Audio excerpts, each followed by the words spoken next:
Shalom anak-anakku yang dikasihi Tuhan. Kembali pagi ini kita bertemu dalam ibadah sekolah minggu. Ibu berharap anak-anak dalam keadaan sukacita, dalam keadaan sehat, karena Tuhan yang selalu memelihara. Mari sebelum kita memulai ibadah kita bersatu di dalam doa. Semuanya anak-anak berdoa ya. Mari kita berdoa. Segala puji dan syukur kami naikkan kepadamu Bapa yang mengasihi kami.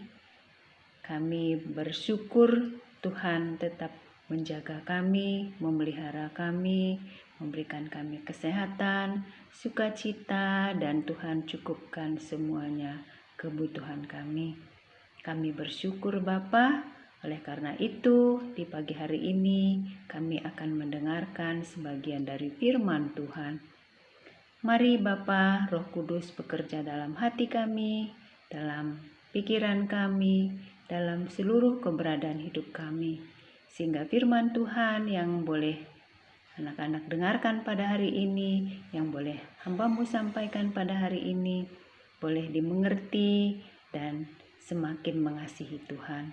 Terpuji Engkau Bapa di surga, di dalam nama Tuhan Yesus kami berdoa. Amin. Anak-anakku, kita mendengarkan firman Tuhan yang diambil dari kitab Esra pasal 1 ayat 1 sampai 11 dengan temanya surprise. Wah, kenapa harus surprise ya? Kejutan, hadiah kejutan ya. Nah, kita akan mendengarkan firman Tuhan. Anak-anak, Ibu berharap semua anak-anak boleh mendengarkannya dengan baik. Anak-anak coba lihat gambar yang ini nih. Perempuan ini bernama lengkap Frans Jane van Alesen atau lebih dikenal dengan Fanny Crosby.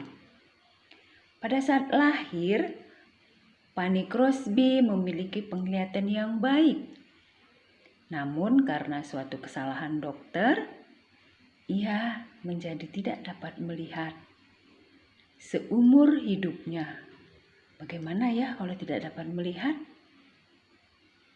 Tentunya dia tidak bisa melihat apa-apa karena dia buta.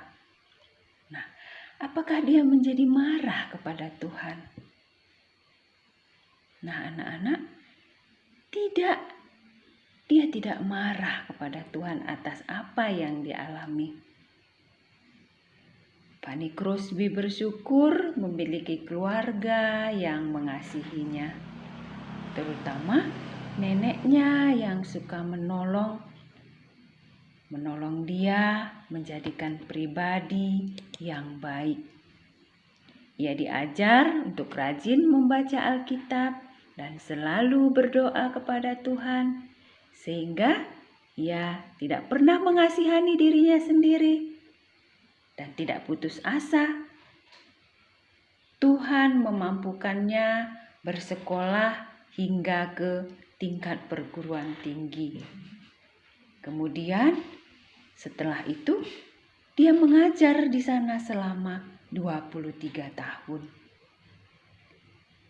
Dia suka menulis puisi dan juga bisa bermain harpa, bermain piano, dan memiliki suara yang bagus. Pada akhirnya, Fanny Crosby dikenal sebagai pencipta lagu-lagu rohani Kristen yang membawa pesan Injil kepada orang-orang yang mendengarkannya. Ia berdoa agar melalui lagu-lagunya Tuhan dimuliakan. Nah, anak-anak, Fanny Crosby adalah penulis lagu rohani terbanyak sepanjang sejarah. Wow, menakjubkan dan mengejutkan apa yang telah dilakukan Tuhan dalam hidup Fanny Crosby. Anak-anak, Tuhan telah melakukan hal yang menakjubkan dalam kehidupan Fanny Crosby. Walaupun ia tidak dapat melihat, ia tetap dapat bersekolah dan menjadi pencipta lagu Kristen yang hebat. Anak-anakku, Tuhan juga telah melakukan hal yang menakjubkan dan mengejutkan bagi umat Israel yang ada di pembuangan di Babel. Apa yang dilakukan Tuhan kepada bangsa Israel? Mari kita dengarkan ceritanya. Tuhan sudah berfirman melalui Nabi Yeremia bahwa bangsa Israel akan berada di pembuangan di Babel selama 70 tahun. Wah, lama sekali ya, 70 tahun. Tapi Tuhan berjanji akan mengembalikan mereka ke tempat mereka, yaitu ke Yerusalem. Bangsa Israel tidak pernah membayangkan anak-anak bahwa kepulangan mereka kembali ke negerinya, kembali ke Yerusalem, bukan melalui sebuah perjuangan, bukan melalui pertempuran yang hebat dan sengit, bukan melawan suatu bangsa, tetapi melalui sebuah kemurahan Tuhan.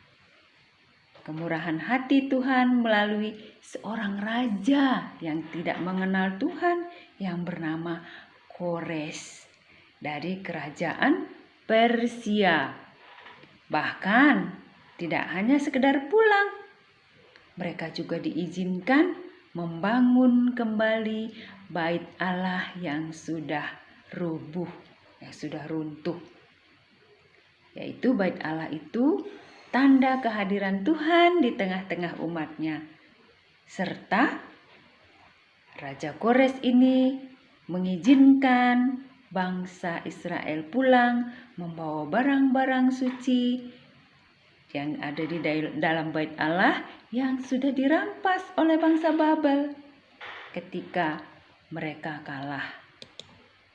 Raja Kores memerintahkan agar orang-orang di sekitar mereka harus membantu pembangunan bait Allah dengan memberikan harta benda mereka, emas, perak, dan pemberian yang indah-indah lainnya kepada bangsa Israel untuk dibawa pulang ke Yerusalem untuk membangun bait Allah.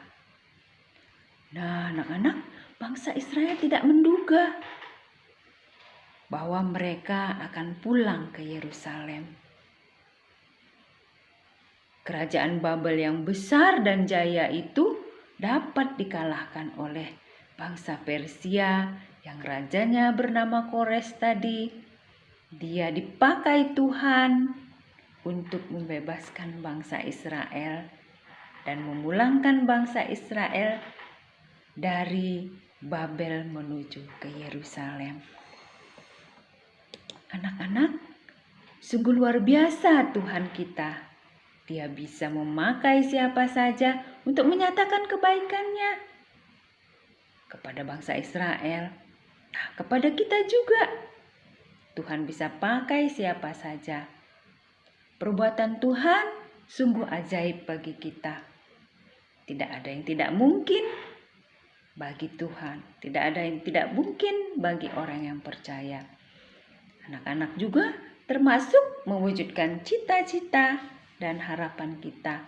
Sekalipun kita memiliki kesulitan, keterbatasan. Namun anak-anak kita tetap berharap kepada Tuhan dan tetap melakukan yang terbaik. Tuhan pasti akan menolong. Waktunya Tuhan yang tahu, seperti tadi bangsa Israel 70 tahun mereka di Babel. Mereka di Babel itu di dalam pembuangan. Nah, 70 tahun bangsa Israel kembali pulang ke Yerusalem. Kejutan yang diberikan Tuhan sungguh sangat ajaib. Mereka bisa kembali pulang ke Yerusalem, membangun kembali bait Allah yang sudah runtuh. Dan mereka bersuka cita. Karena itu anak-anak, kita tetap berharap kepada Tuhan. Memohon pertolongan kepada Tuhan. Tuhan pasti akan menolong. Nah, itulah kejutan yang diberikan Tuhan kepada bangsa Israel. Banyak kejutan yang Tuhan berikan dalam hidup kita. Kita hanya menantikan bahwa Tuhan tetap berkarya, Tuhan tetap bekerja dalam kehidupan kita, kehidupan anak-anak juga. Untuk itu, tetap berharap kepada Tuhan, tetap yakin akan pertolongan Tuhan, tetap berdoa kepada Tuhan.